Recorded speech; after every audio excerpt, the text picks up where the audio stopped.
Hi, everybody.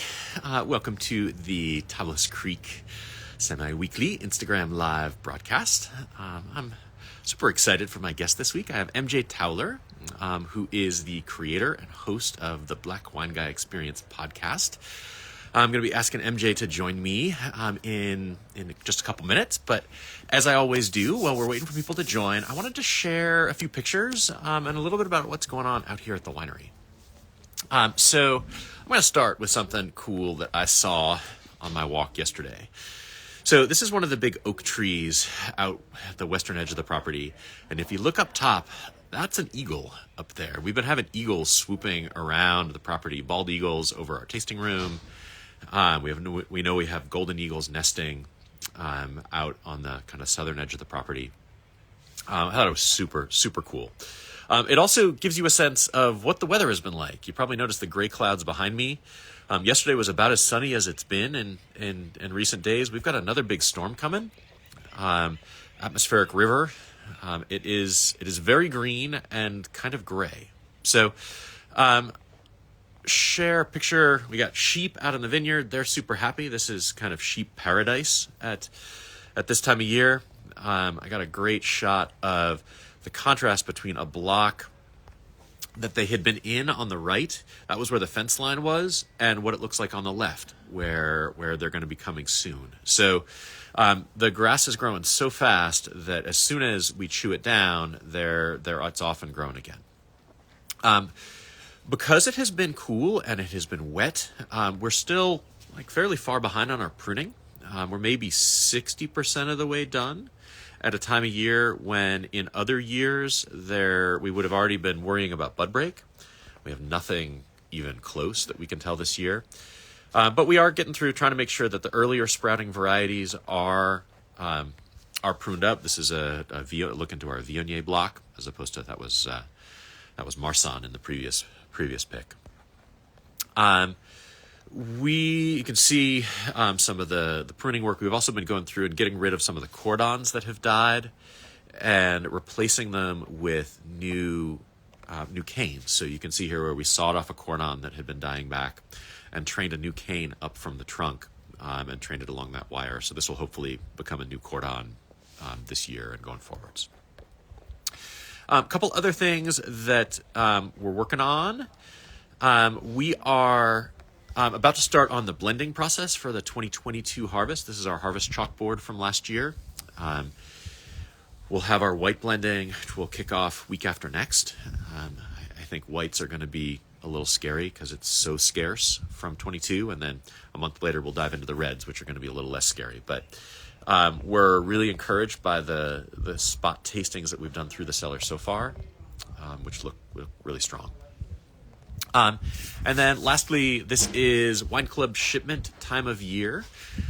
We've got these cool little shipment tasting packs that we're going to be working on again for our virtual wine club pickup party. So anybody who's interested in that's coming up at the end of the month. These are available to order now. Another picture of Chelsea admiring last year's vintage.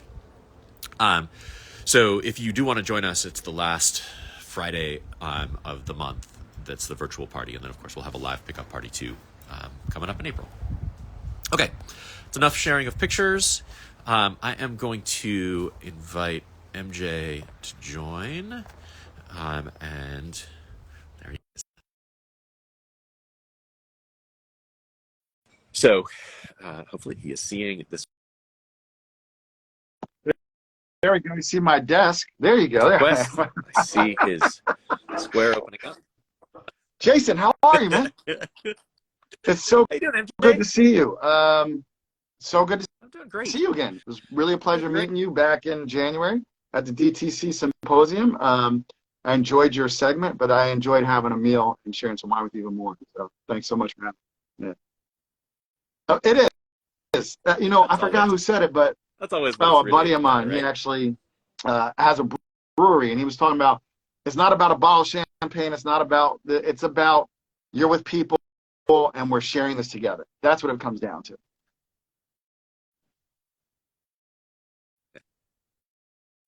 Totally, and I think that's even true And one of the things that kind of went by the wayside during COVID, or at least during like peak COVID, was these kind of symposia where we all got together to theoretically talk about something business related. But really what you're doing is you're reestablishing contacts and relationships, and it's the time outside of the sessions that are so valuable. It's the meals that you have A little together. banged up. It's the breakfasts when everybody's a little ragged from the night before, and it's the mingling after I couldn't hours. agree more. That are the That's the things that I whole think idea end up behind being the the most valuable. podcast is, who do I want to drink a bottle of wine with? Who do I think is cool that I want to get to know better? And that's it. It's very simple. People ask, "Oh, what's your formula?" There's no formula. Like, I barely have notes. I sit down, I ask you where you're from, and we kind of go from there. Awesome. Okay, I definitely want to dive into that. But before we do that, like, how did you first get into wine? Was wine something that It's a was great on your question. family table growing That's what I up, or ask was on it the something you came podcast. to Wine a was little definitely later? not on the family table. My mother enjoyed. My mother for a long time, she would have every night before she go to bed, she would have some peanuts, shelled peanuts. She'd crack her peanuts and have one Schaefer beer. That was her thing. And my father barely drank. My father drank twice a year. In the summer, there'd be one week where he would get fresh pineapple, he'd get Coco Lopez, and he would make his own pina coladas. And then in the winter, he liked rum. And in the winter, there'd be right around Christmas, he would make his own eggnog, with the yolks, everything. And so he drank twice a year. My mother would have a beer. There was never wine on the table, not at all. Yeah. That's a good, yeah. So I fell into it, How right? did you I come to mean, wine? How did literally, wine like come you to said, you? it's relationships, it's meeting people. Long story short, through mutual friends, I met a gentleman named John Capon, whose family owns Acker Wines. It's actually the oldest wine store in America. It's over 20 years old. They had wine on the Titanic even. And I met John through mutual friends. And we were both into music. He was actually a music producer at that point in his life. Wasn't really involved in his family's business. And then, but we liked hanging out. So we'd hang out. And then there came a time when I had went to law school, realized I didn't want to be a lawyer. I was living in Philadelphia, didn't want to live in Philadelphia. And so he was just like, hey, come work with me and you'll drink the finest wines in the world on a nightly basis. And that's literally what happened. I had never really, I'd had, I was being sophisticated sometime in college for a date. You get a bottle of white Zinfandel, impress this girl. And I do remember one time in law school having a Gewürztraminer, which was so exotic. And it was actually, and it wasn't even from like Alsace, it was Fetzer, Fetzer's made a great, the Fetzer Gewürztraminer, but I couldn't say the name. It was so exotic, and it had that spicy, but it had a little sweetness. And so I thought that was delicious. So when I went to work at Acker, I would work on the floor, and then they have this whole series of wine tastings called the Wine Workshop, which they have till this day. I would go upstairs and pour for the tastings, and then I would get to, if there was enough, I'd get to sit in. Well, I'd always sit in, but often, most of the times, I always got to taste the wine. So I had this experience of, being in the wine business for 3 weeks, and then what is this Petrus vertical you're doing tonight? What is this hot Brian? Who's this hot Brian? Oh, Brian, my bad. What does DRC mean? Like they were having tastings like this in the mid to late 90s, 96, 97. And I got to try these incredible wines. And what's a cult wine? Oh my God, wait a minute. This was the best for me. This was the Irish. Wait, Zinfandel's a red grape? Like, I sat through a Turley, so that's kind of, that's how, and that was just like I said, a few mutual friends. I would never expected it to happen. But I fell in love after that. You do, and I started in September, so I had peak retail season, and I got to go to dinners with clients and tasting. So I was like, for me, I was like, this is the best thing in the world. This is people do this for a living. So yeah, that's what happened, Jason. Awesome. There's two things in there I wanna call out. I love that it was Gewürztraminer was kind of this intense taste memory for you, because that's the first wine that I ever remember tasting. It was an Alsatian Gewürztraminer. I think I was in high school. I remember tasting it, being like, oh wow, like I get that this tastes like rose petals. Like I get that there's like flavors in here that I can recognize, which I thought was super cool. Yeah. And then like your comment on oh wait, there's Red Zinfandel is like I rediscovered an old issue of Wine Spectator that I guess I had kept. It was also when I was in high school, and my dad was in it from his importing days. And like I kept it because there was an article about my dad, and I thought that was pretty cool.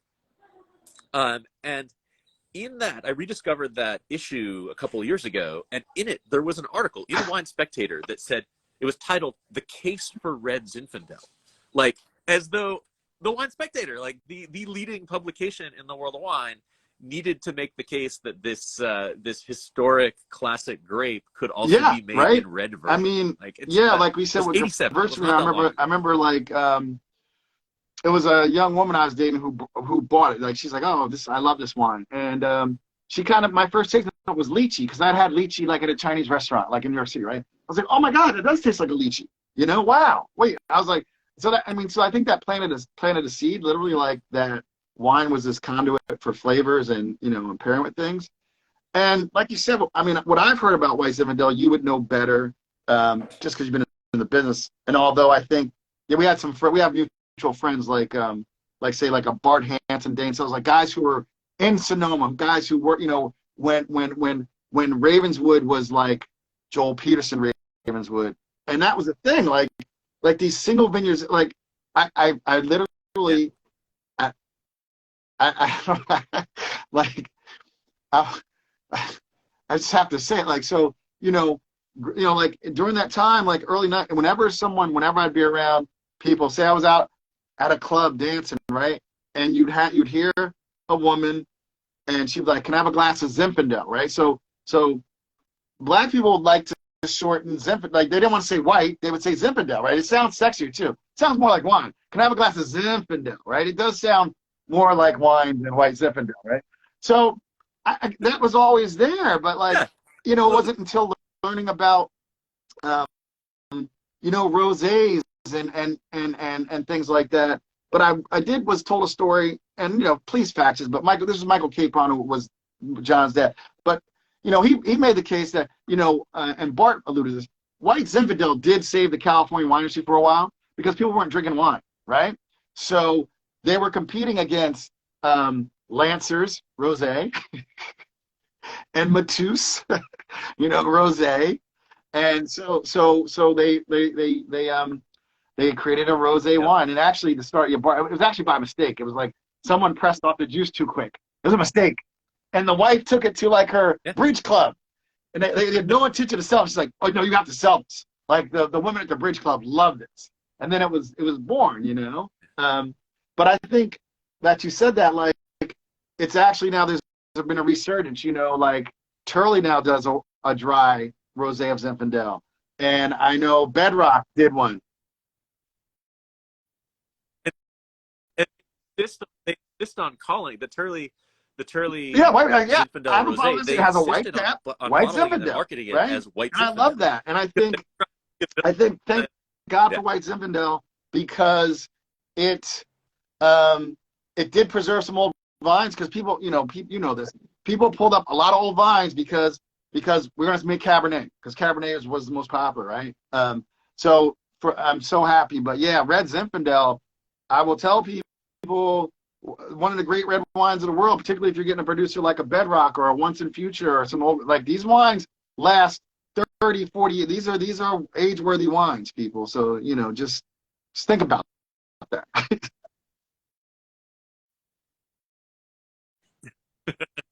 Awesome. Okay, so what came next for you? That's a great question. So I worked at Acker. What was the next step? I actually worked at Acker for a year. It's a great proving ground. And it was smaller then, so it was still family run. It's not the huge thing it is now. So I didn't see much of a future. So I actually ended up becoming a wine director. But working there, people knew I knew wine.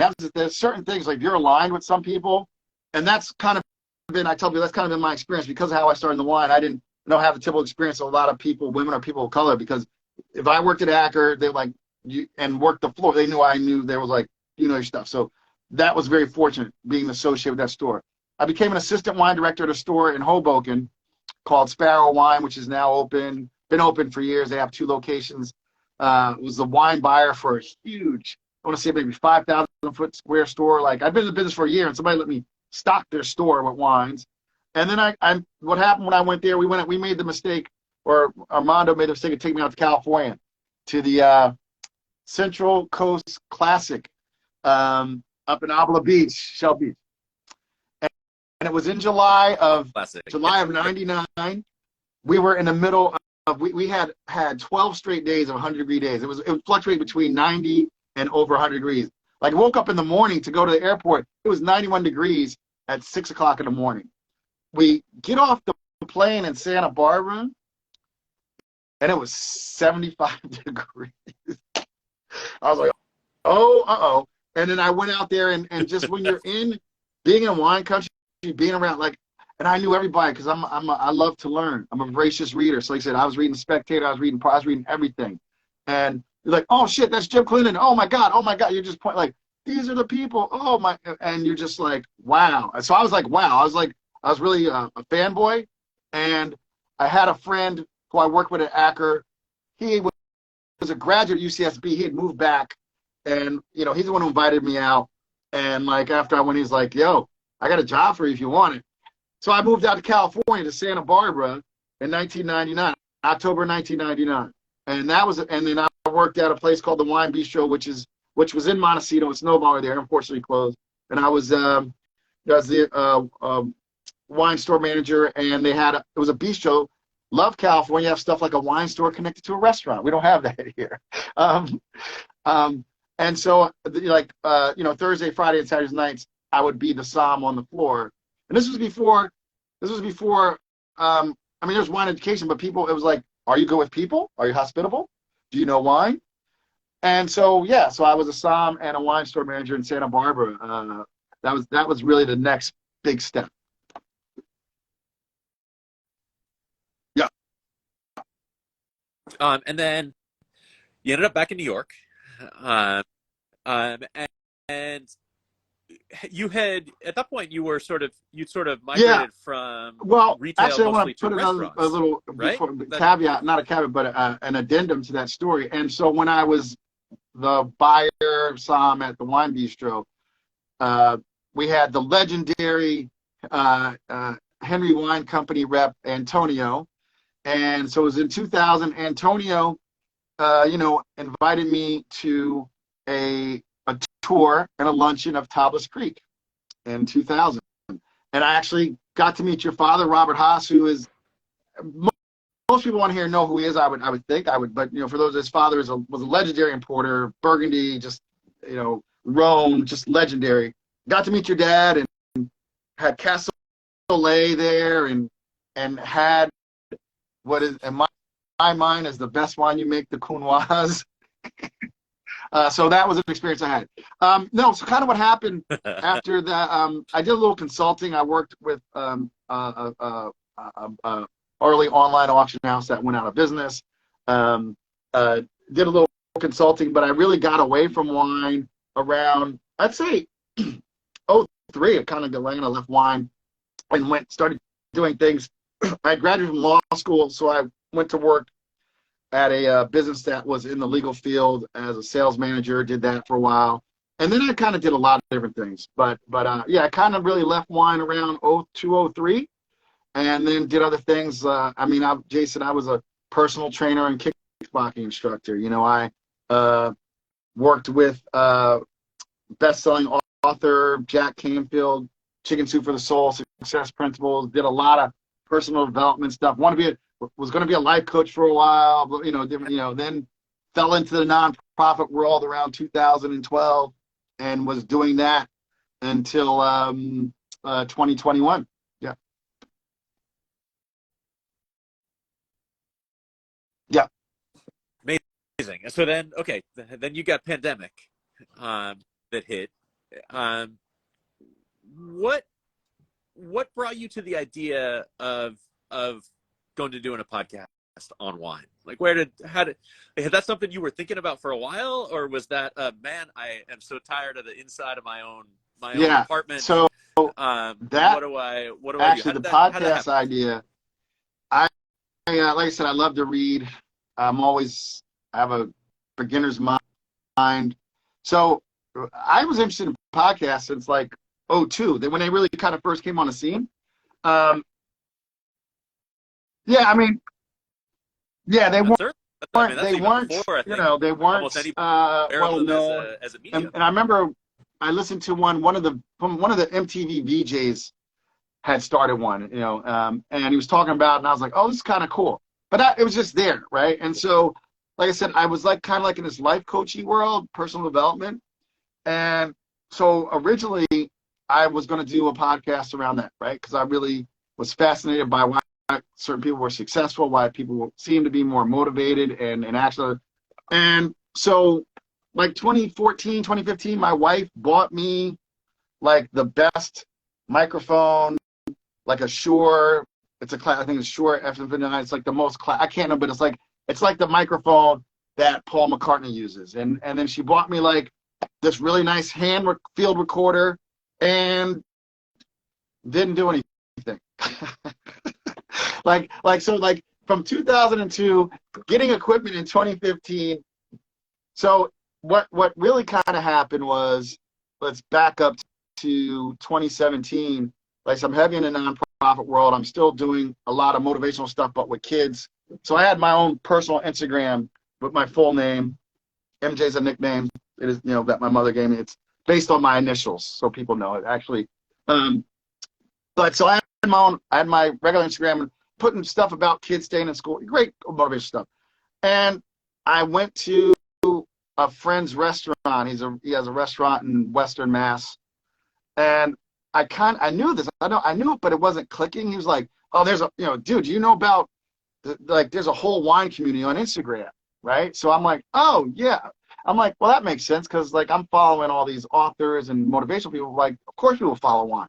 And I go on, and it really was, and I was like, "What is?" And this was when the term influencer was just coming to play. I was like, "What is this? Who are these people?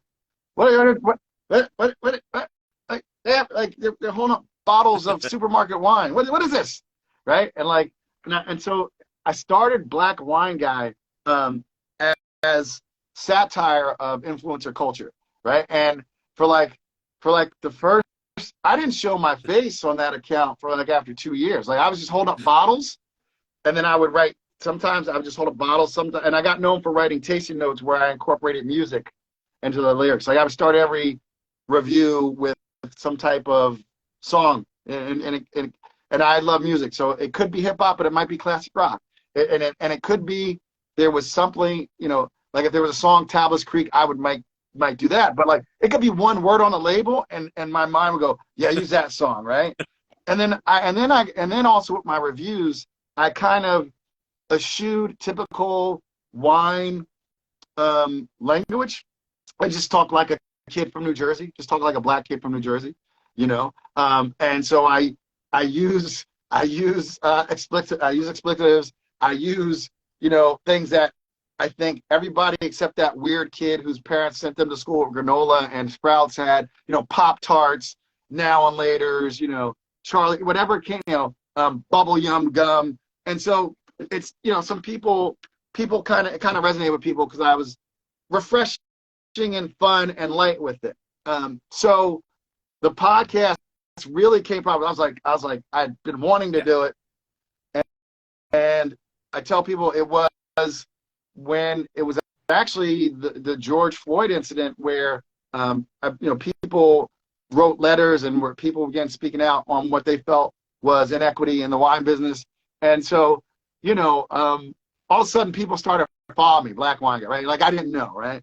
And someone asked me, a wine professional, actually she's now an MW candidate, asked me to be on, she did a show called Day Drinking. She asked me to be on it. And during that show, I said, you know what, I've been thinking, I want to have a podcast.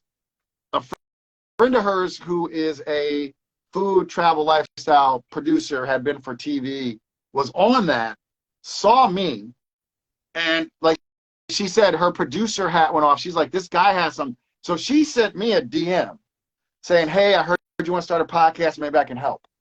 And I do want to shout Lonnie Newman, Necessary Meet Out, because she got me started. You know, I'm not working anymore, but it would not have happened because she had the organization to get, you know, she's like, you know, you should go into the studio. And so like I came out the gate, I wasn't trying to do a podcast on Zoom. It was just like, wow, I'm in the studio. I've never done this before. And my first guest was Dustin Wilson, who's one of the stars of the Psalm films, because he had been following me. And that first season, it was from September to December 2020. There's no vaccine. We were practicing protocols, but you know, I had 10 amazing people coming. You know, I had Dustin. I had the sommelier Madeline Maldonado had been Esquire sommelier. I had Andre Mack came in. You know, I had Amanda McCross. I had James Molesworth came in. I mean, it was amazing that my first 10 guests, and I didn't know what I was doing, but I knew I loved wine. I knew I loved people, and I knew I wanted to have fun. And it really, if I hadn't have been on that stream and that person saw it, it might have happened, but not 101 episodes happening. It wouldn't have happened in the way it happened. That's amazing. I love when things are just meant to be. Yep, like, absolutely. You have the connection that happened just because you're in the right place at the right time. So now that you are 101 episodes in, what are your thoughts about the role of podcasts in the world of wine? I mean, I'd love you to talk about what you feel like your own role is in creating the Black Wine Guy Experience podcast, but also, like, it feels to me like podcasts have sort of an intimacy that in a lot of cases can be hard with a lot of more traditional sort of wine events. You're either in a big crowd, you're one person up on stage, and you got a whole bunch of people watching. But podcasts have this kind of ability to connect people together. Do you feel like Jason, that's one of the things that podcasts bring to I the don't know world if you caught wine? Sam and I's keynote, but I really do believe a podcast is such a great way to develop a deep connection with your and we actually, Sam says, I mean, like the term that's become popular is your tribe, but you really get to find your people who are, I would say, just they become your raving fans, right? Like it really allows you to give agriculture to take your well deep and not wide, and it's just people get to know you. I mean, I joke about people think they know me better than they know me, but it's okay. Because I do share a lot of myself. However, you know, and people who know me, there's so much, like, they're like, wow, you were really putting yourself out there. And people won't know because if you don't know my backstory, but like you are connecting with people on this seriously deep level. It's intimate. And also I think people on a podcast, and I like to have my guests, we like to share a bottle of wine. Like I said, that's kind of concept. So, and I've been told I have a way of, and this is not in a good way, of disarming people. So people open up and share things, right? So I've had people say, oh my God, I've known him for 20 years. I didn't know that story. Or, you know, we work together every day. I get those type of things. Like someone was like, one comment I got was like, I went to college with that guy. He talked more on your podcast than he did in 4 years of college, right? Like, you know, and what I would say is people who, you don't have to have big numbers to be effective. That's really what's nice about a podcast, because I'm long format. I'm over an hour. I'm you know, the shortest one I had was like 51 minutes or something. That was Gary V, because he only gave me an hour, so we made it work. But, you know, every time I get a message, I'm like, wow, people listen to me for 90 minutes just talking stupid stuff while I'm drinking wine with really cool people. Yeah, that's not bad. And here's the role. I'll say this. I'll give you an example. Vintner down in Santa Barbara, you probably know him, sent me a text message the other day. He's like, this guy, like, it's a long message, and there's a photo. He's like, So this guy had never tried our wine. He listened to my podcast with you. He joined our wine club, and now he's here at our release party. I love this. And he sent me a picture of the guy. I don't know that guy from a can of paint. He didn't know that vintner. But I get a text like that every week after I do a podcast. At least one, like, oh my God, or like, I just got my first shipment of XYZ wine. I heard about them through you. I'm on the list. Thank you so much. And the reason why I think it actually increases the lifetime value of a customer. It's just not a hit and run. It's not, even doing this is like, this will stay here on this platform as long as here. It's not a post, right? This is a video. This is something you can go back and study, right, and unpack. So.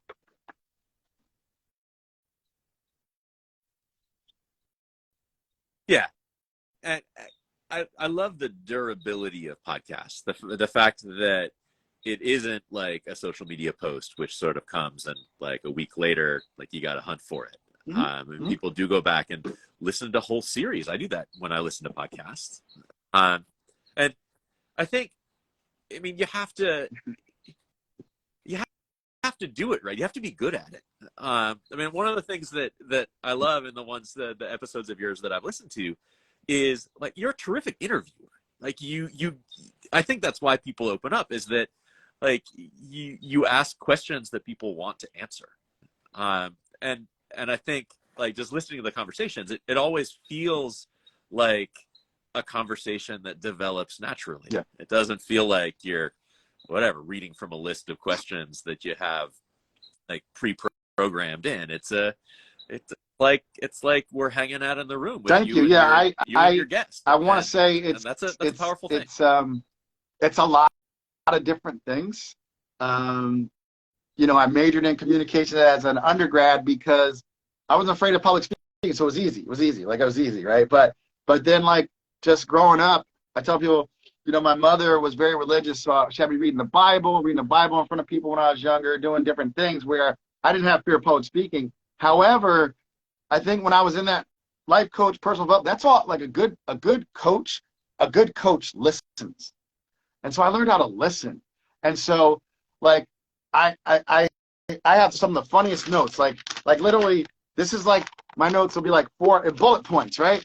And I don't care if I get there. I'm like, if we go on a tangent in that story, I'm rolling that story. But then because I listened, I'll do what you did. You said, you know what? I want to unpack something you said there about Gewürztraminer and then Zinfandel.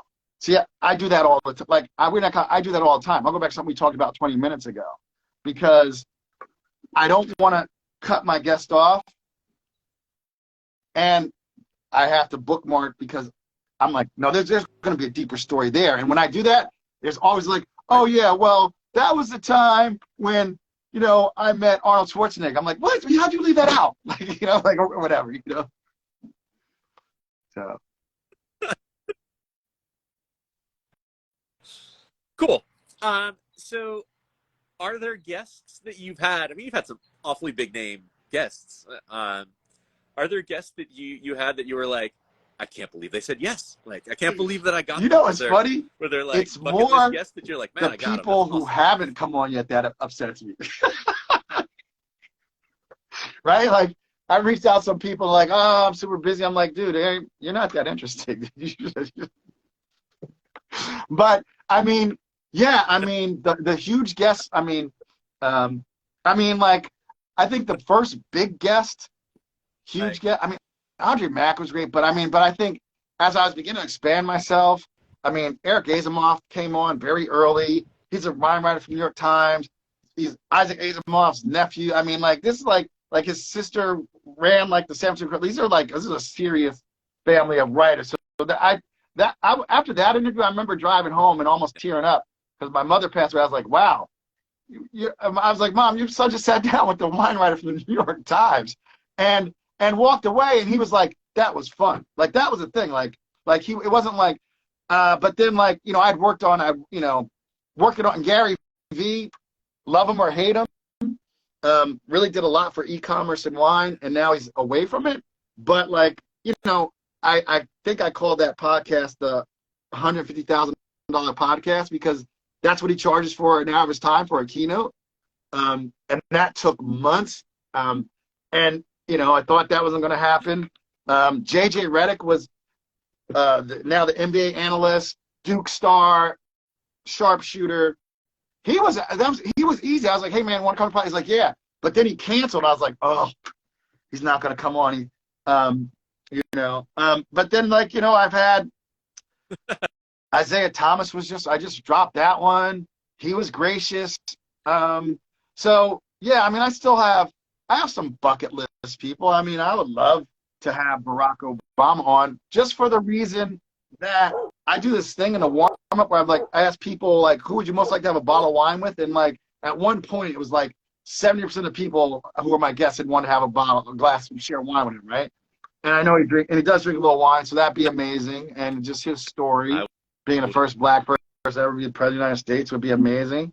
And we both went to law school, so like you would have like, oh, what'd you do in first one when you know, like it wouldn't be like what people would think it would be. Who else I got on there like would be, you know, I mean, you know, so many, you know, I don't know. As like people pop up, I might see someone on TV and be like, that dude's cool, and I'll DM them. You know, like literally, like that's, you know, I have a few fans who are famous. You know, they'll send me DMs, love your pie, which makes you feel good, right? So, but yeah, I mean, what I would say is I want to do for wine what Bourdain did with food. So I want to interview more wine adjacent people. I'm just using a bottle of wine to sit down and have a conversation with you.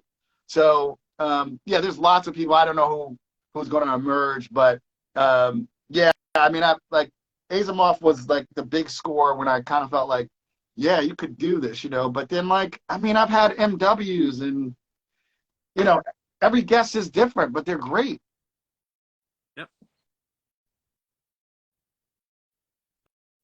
Nah, that's awesome. I love that that concept of like wine. Wine is a connector. I mean, that's what it is in life and in society. And if that's the hook that you can use to start a conversation that people are going to look back at and remember, because like, again, it's sort of an intimate experience having a conversation on a podcast. It's intimate experience listening to a podcast. You're usually doing it like, well, you're kind of by yourself, you're driving, you can be focused on it in a way that and something else just hard. It was like what you said, like I love it. I've had messages from listeners, like someone said, I think after I dropped 100, like, thank you for letting us be a fly on the wall for these amazing conversations, right? Because I don't even, Jason, I've maybe listened to like 20 minutes of one of my podcasts. I don't listen to them because I'm not,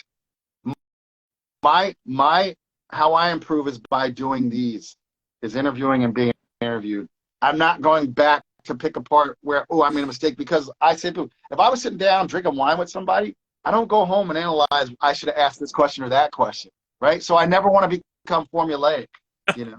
So. Yep. Okay.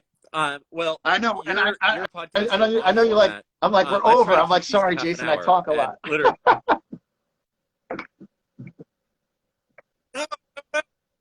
Awesome. Well, it's awesome. I'll tell you what we'll do. I want to come out, interview you there. Or next time in New York. We're going to do it. It's going to cost you some Counoise and maybe a box of that rosé wine that you make. That's amazing. But, yeah. We can do that, though. If we finish that box of rosé in a recording session, somebody's going to need to come and shovel us into a car afterwards. But so that just to finish it up, is there anything, like, is there a next thing? Is there something you're dreaming of doing? It's a great question. That you have yes. For, something that the next thing is, like I said, is a TV show, some type of TV show along the lines of Bourdain. But, you know, for me, it's like, it's food, wine, and music. So those things collide. That's kind of like my Venn diagram of life. And taking on the road. So yeah, I mean, I have what's called a pitch deck together. I'm probably not probably. I'm excited because I know I'm going to go down to Miami in May and shoot some content that's going to be featured around that, and then we're going to start shopping out to get a production deal for a show. That's what I'm really excited about, because I love being in the studio, but I mean I love visiting wine country and visiting people, and you know, I mean, listen, that's why you think we have Bottle Rock and Blue Note Music Wine. I mean, because these things go together, and I think they're in my DNA, and I think I'd be a good conduit for opening these things up to more people. So that's really what I'm working on.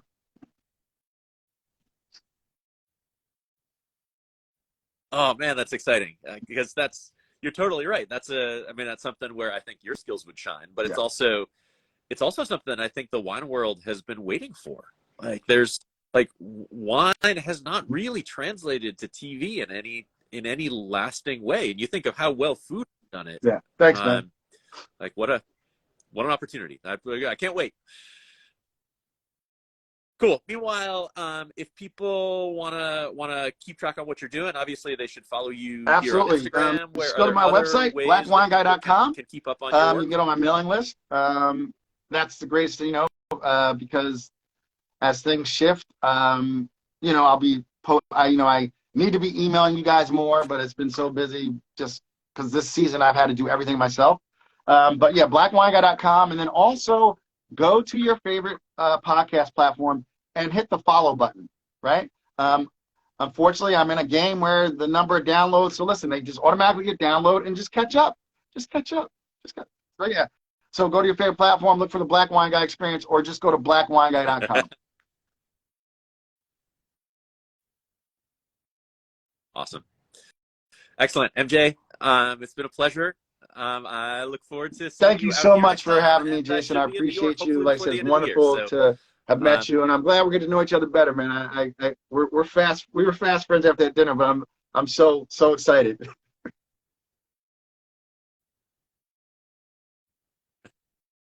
Amazing.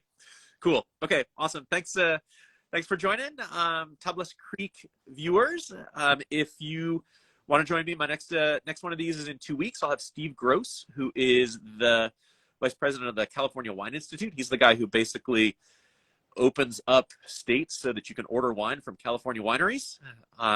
He was involved in the Granholm decision that opened this up at the federal level, and he knows more about wine law than anybody else that I've ever met. So anyway, that'll be in 2 weeks. Meanwhile, please do go subscribe to Black Wine Guy Experience. Follow MJ, and I'll see you all hopefully after our next rainstorm.